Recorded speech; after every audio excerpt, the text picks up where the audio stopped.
Assalamualaikum warahmatullahi wabarakatuh. Perkenalkan, nama saya Mia Audiana dari kelas 19C. Di sini saya akan mempresentasikan teori perilaku produsen dalam memenuhi tugas manajemen koperasi dan UKM.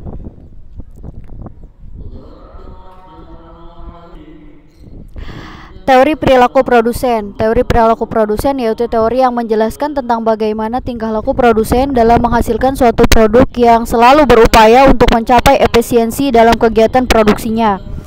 Produsen berusaha untuk menghasilkan produksi seoptimal mungkin dengan mengatur penggunaan faktor produksi yang paling efisien. Produsen yaitu orang atau suatu badan usaha atau perusahaan yang melakukan fungsi menaikkan nilai guna suatu barang atau jasa sehingga dapat menghasilkan barang konsumsi untuk memenuhi kebutuhan konsumen. Produksi yaitu setiap kegiatan yang dapat meningkatkan nilai guna suatu barang. Perilaku produsen adalah kegiatan pengaturan produksi sehingga produk yang dihasilkan bermutu tinggi sehingga bisa diterima di masyarakat pada saat kebutuhan manusia masih sedikit dan sederhana.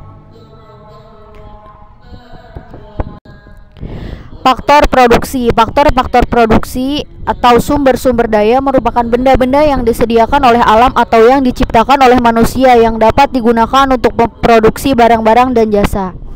Faktor-faktor produksi yang tersedia dalam perekonomian akan menentukan sampai di mana suatu negara dapat menghasilkan barang dan jasa. Faktor produksi yang tersedia dalam perekonomian dibedakan dalam 4 jenis, yaitu yang pertama tanah dan sumber alam, yang kedua tenaga kerja, yang ketiga modal, dan yang terakhir keahlian kewirausahaan.